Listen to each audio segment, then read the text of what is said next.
Beleza, nessa aula nós estamos falando sobre dois caminhos de santidade. Já estamos na aula 5 do nosso curso sobre espiritualidade cristã. Você pode acompanhar as nossas aulas através do canal do YouTube, Alípio Valim. Lá você vai encontrar as 4 aulas anteriores da nossa matéria sobre espiritualidade cristã. E hoje a gente vai falar um pouquinho sobre dois modelos de santidade. E esses dois modelos são, na verdade, também dois caminhos. Geralmente, quando a gente pensa sobre santidade, a ideia que a gente tem é em que medida eu posso ser santo? Ser santo como Deus é? Bom, nós devemos pensar que a santidade não é uma ambição.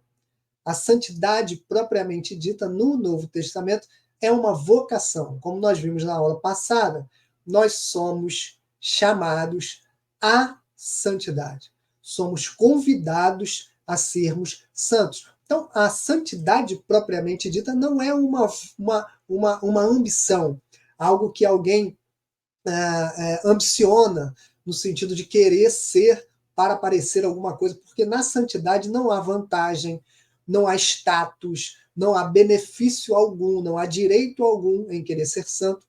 E a santidade ela não me torna melhor e nem pior do que ninguém, porque nós cremos que toda a nossa justificação ela está baseada no sacrifício de Cristo Jesus na cruz do Calvário, e isso não é mérito nosso. Então, a santidade não é uma ambição. A santidade é um caminho de vocação. A santidade bíblica ela não tem nada a ver com a ideia de alguém ser um beato ou um santo, alguém que se afasta do mundo para não se contaminar com o mal. Não, não é essa a ideia da santidade. A diferença, e o próprio Jesus fala isso no seu Evangelho segundo escreveu São Mateus, quando ele fala sobre o sal da terra e a luz do mundo, a diferença ela só aparece quando há mistura. A luz ela brilha onde há trevas. O sal, ele dentro do saleiro, ele não tem nenhuma prerrogativa e não faz nenhuma diferença. Agora, ele precisa entrar na salada para dar sabor.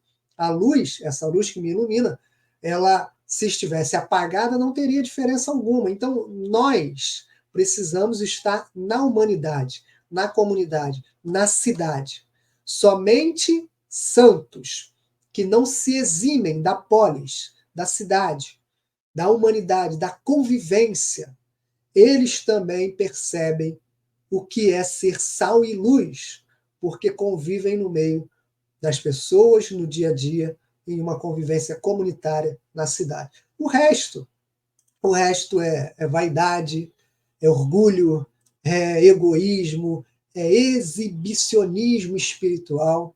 Quantas vezes a gente vê em diversas situações de culto, de estudo, de palestras, de aulas, enfim, de vida, né? Em diversas situações da vida, a pessoa arrotar uma espiritualidade, uma santidade. Não é essa a proposta do Novo Testamento. A proposta do Novo Testamento é uma santidade que está atrelada à humanidade. A santidade como vocação. Então, se você olhava a santidade como uma ambição, como algo a se buscar para que Deus possa me aprovar, ou para que o outro possa me aprovar, esquece. A santidade não é uma ambição. A santidade é um caminho de vocação. Nós somos vocacionados pelo Pai. E aí tem dois modelos, né? Tem dois caminhos de santidade que a gente observa no Novo Testamento. Especificamente, eu vou usar a figura do João Batista para ilustrar esse primeiro modelo, que é o ascetismo, a santidade como separação do mundo.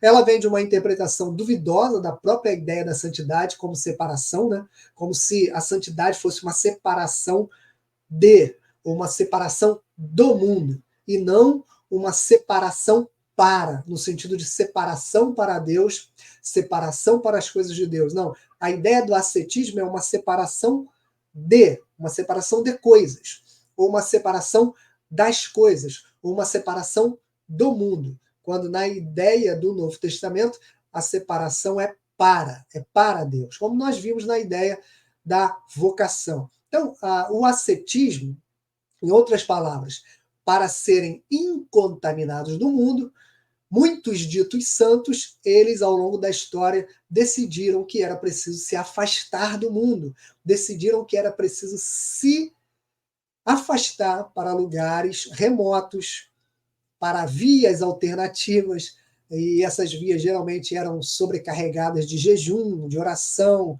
de penitências, de sacrifícios, de muita devoção, porque eles achavam que assim, longe da cidade, longe da polis, longe das pessoas, longe da convivência diária, haveria uma santidade.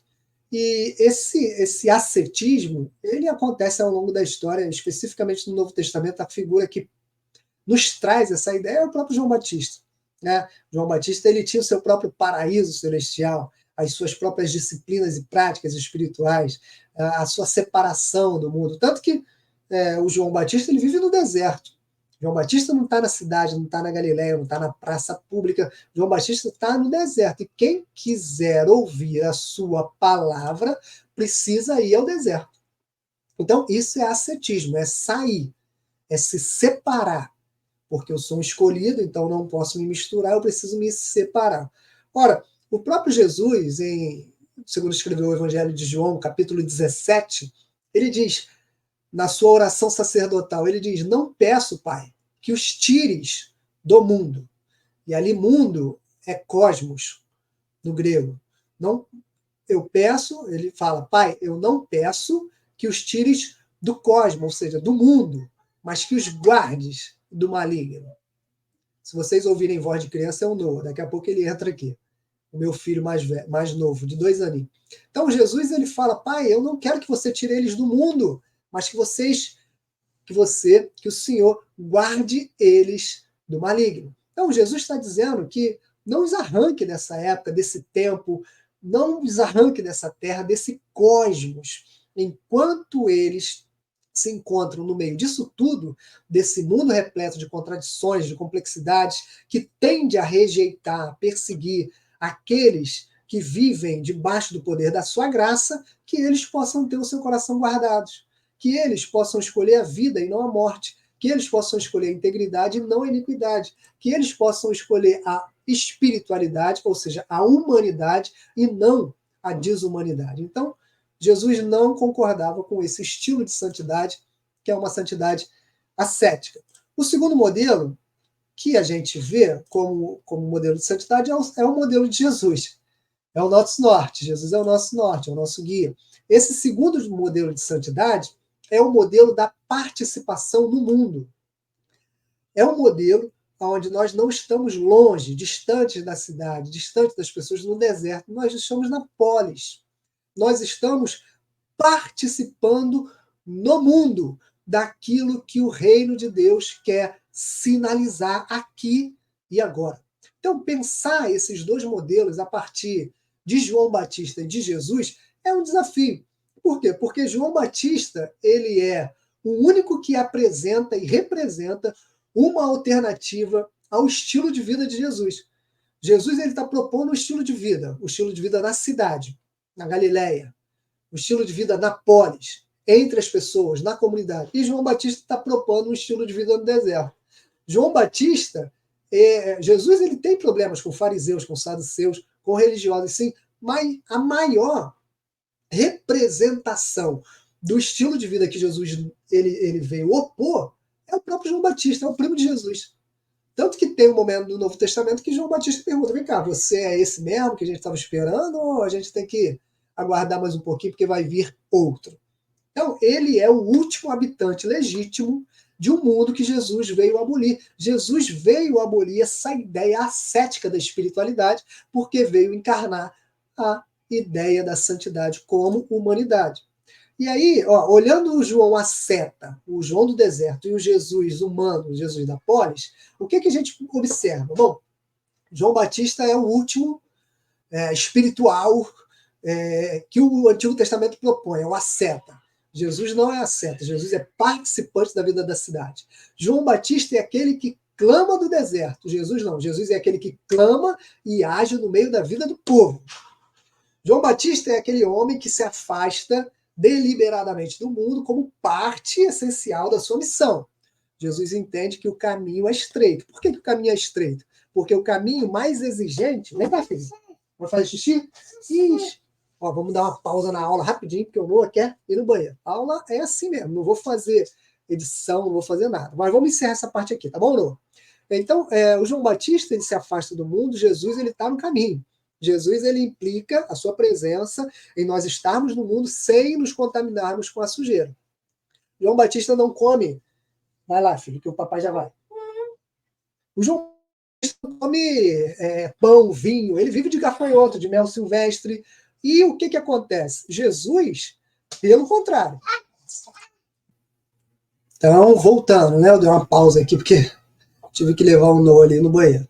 O João Batista, ele não come pão, vinho, não participa de festa. Jesus não, Jesus já é chamado de comilão, de beberrão.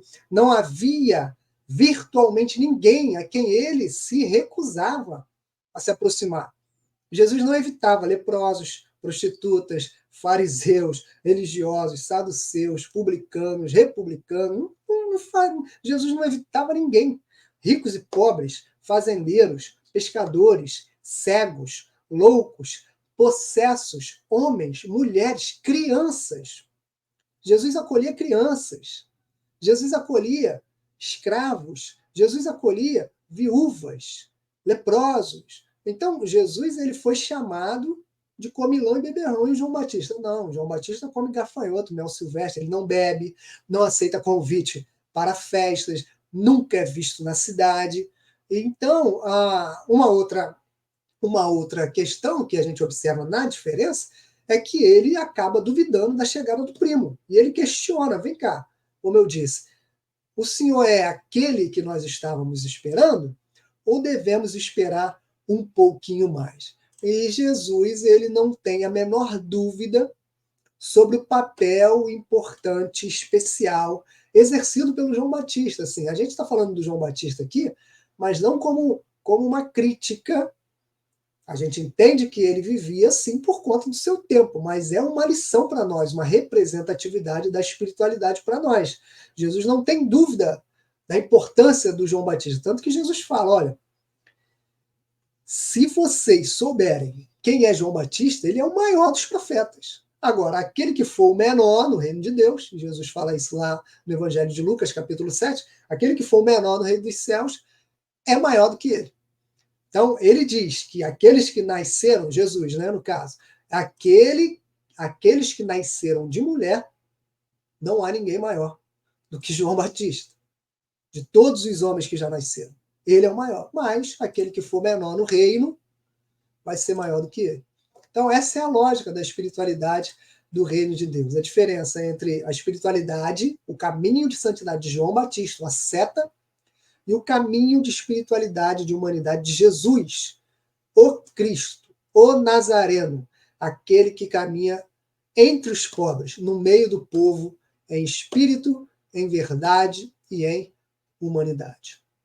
Então, essa é a nossa aula e a nossa reflexão sobre esses dois modelos de santidade e esses dois caminhos de espiritualidade. A gente continua na próxima aula.